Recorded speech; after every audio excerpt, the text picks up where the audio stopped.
Last year, I was quite hyped for the release of X4 Foundations. It was a space game, which is my forte. I love sci-fi games which give you the ability to exist and build your own path in the universe.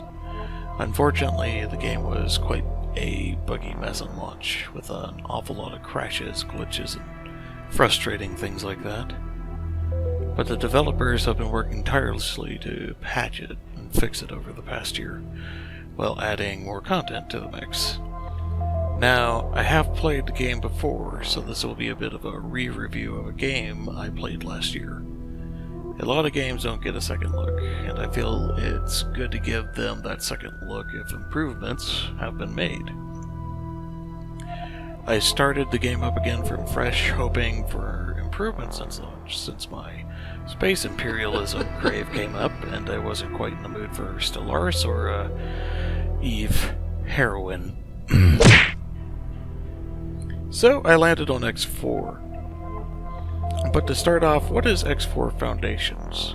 The X series has always been a good long-running space sim, with things ranging from your stereotypical space combat to a surprisingly in-depth economy game. Later iterations have thrown in station construction along with your own AI-operated fleets to carry out the tasks for your empire.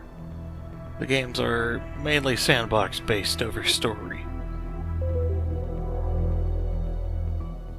There is some information in universe building to be said, but the only way to find out about this is to go and read an encyclopedia.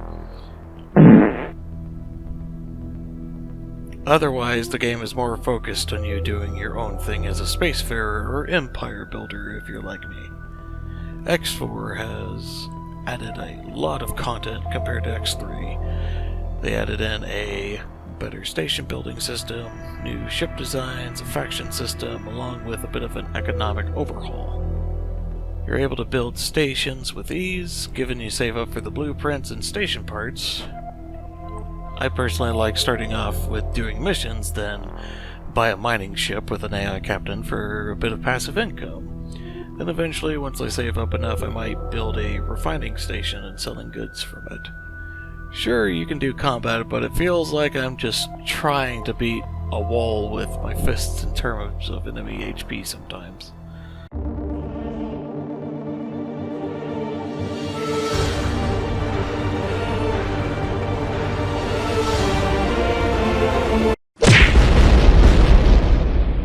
Which can be unfortunate because your ship will explode quite quickly if you're caught by more than one enemy, even with the best shield modules.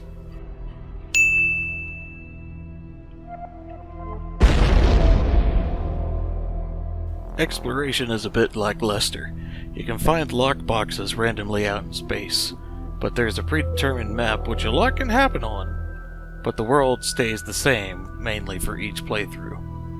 After you map out the major stations and resource hotspots, there's not much reason to keep exploring, save for lockboxes with junk inside of them that you can sell. It's good for starting out, but not so much for the endgame. Eventually you'll turn into a budding empire of sorts, where you might end up allying with certain factions, and unlock fancy blueprints and licenses for bigger and meaner ships. You may run into pirates, invaders, and you'll need to build a defensive fleet for, and the game slowly boils down into an RTS.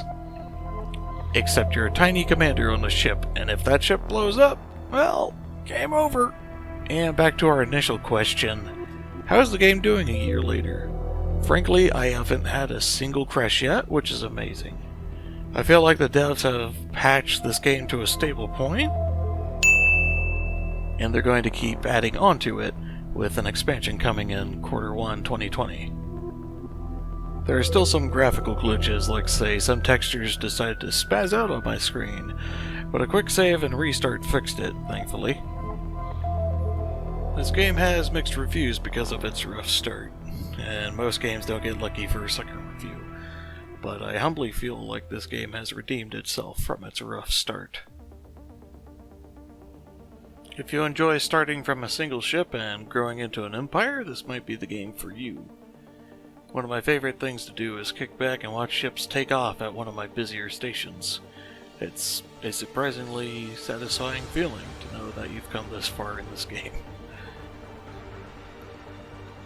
For me, I feel I have to give this game a thumbs up. It hits all the buttons I enjoy in all the right ways, even if the universe building, combat, and exploration is a little bit lackluster.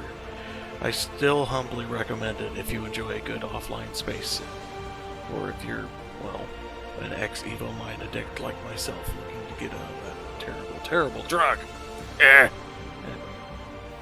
If you're on the fence of it because of Steam reviews, I humbly recommend it. The game has a great load of content and has kept me busy for hours with stuff to do. Anyway, that was my first review. Thank you for listening.